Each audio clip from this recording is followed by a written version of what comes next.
আলহামদুলিল্লাহ সুম্মা আলহামদুলিল্লাহ। ক্ষমতার বাহাদুরি চিরদিন থাকে না।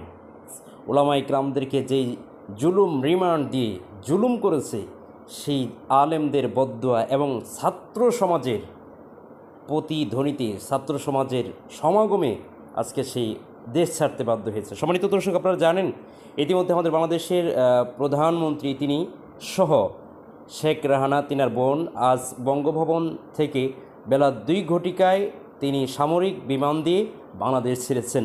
ইতিমধ্যেই অনেক এমপি মন্ত্রী দেশ ছাড়া শুরু করেছেন। এই যে একটি বিজয় উল্লাস, এটি এক প্রকার স্বাধীনতার স্বপ্ন বাস্তবায়ন হলো। আজ পুরা জাতি, পুরা বিশ্বের মানুষ, পুরা দেশের মানুষ যেই স্বপ্নটা লালন করেছিল যে আমরা বাংলাদেশের এক উড্ডীন বাংলাদেশের একটি ভবিষ্যৎ দেখতে চাই, নতুন বাংলাদেশ দেখতে চাই, সেই দেশ বাস্তবায়ন হলো আলহামদুলিল্লাহ।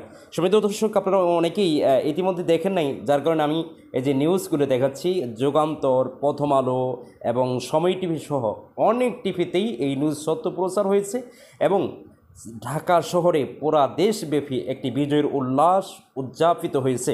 সম্মানিত দর্শক, এটা এক প্রকার আমাদের জন্য আজ আনন্দের, এত আনন্দের যেটা বলা বাহুল্য। বিশেষ করে যারা জুলুমের শিকার হয়েছে, আমি তো মনে করি বাংলাদেশের প্রায় মানুষই জুলুমের শিকার হয়েছে কোনো না কোনো দিক থেকেই।